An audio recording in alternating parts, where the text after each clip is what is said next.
रात्री पाण्याचा नळ खोलायला रात्री अपरात्री उठावं लागतं का नाही?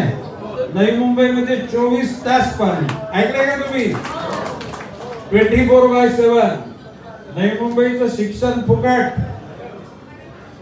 नवी मुंबईमध्ये आता भविष्य काळामध्ये फुटपाथ फक्त चालणाऱ्यांसाठी, रस्ता कारसाठी म्हणजे वाहतुकीसाठी, त्या ठिकाणी भिकारी मुक्त नवी मुंबई, तृतीयपंथी मुक्त. म्हणजे त्याला काय, त्या सगळ्यांचं पुनर्वसन करणार.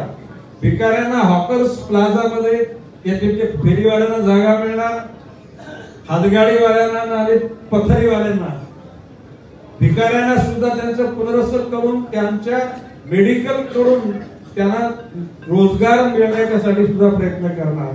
तृतीयपंथी लोकांना बिल्डिंग बांधून त्यांना तिथे वास्तव्याला देणार, त्यांना महापालिकेतून पैसे देऊन त्यांना रोजगार करायला लावू. कोणावरही जुलूम होणार नाही. आणि अशा प्रकारची ठाण्यामध्ये व्यवस्था व्हावी अशी तुमची इच्छा असेल तर बाकी भारतीय जनता पक्षाचा ओनली कमल, ओनली विमल, विमल विमान,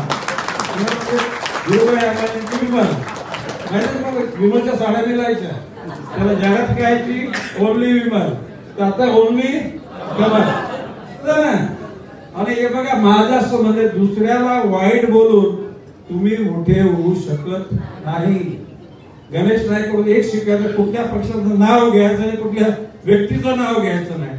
आपण जे काम करतो लहान मुलांसाठी करा, तरुणांसाठी करा, प्रौढांसाठी करा, ज्येष्ठासाठी करा.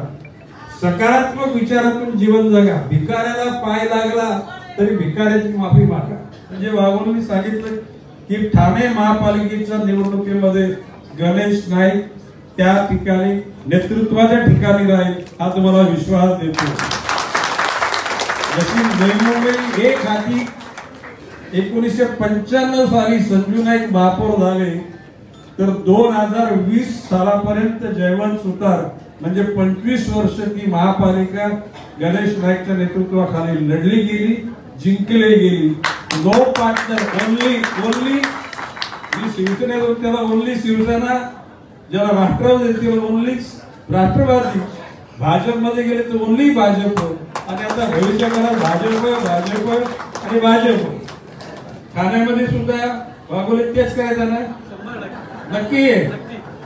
मी विचारलं नेत्या लोकांना, संजय कलकरांशी बोललो, मी निरंजन गावकरांशी बोललो, त्याच्या मनात तीच इच्छा आहे. कुणालाही दूषण न देता दुसऱ्यामध्ये दुर्गुण आहे ते सांगण्यासाठी तुमची गरज नाही. समाज हा चौकस आहे. समाज कोण चांगला कोण वाईट सगळं समजून असतं. आपण निश्चितपणे समाजामध्ये सकारात्मक भावनेतून काम करा. निश्चितपणे आज ज्या नागरी सत्काराचं बोलले असतं मी आलोच नसतो.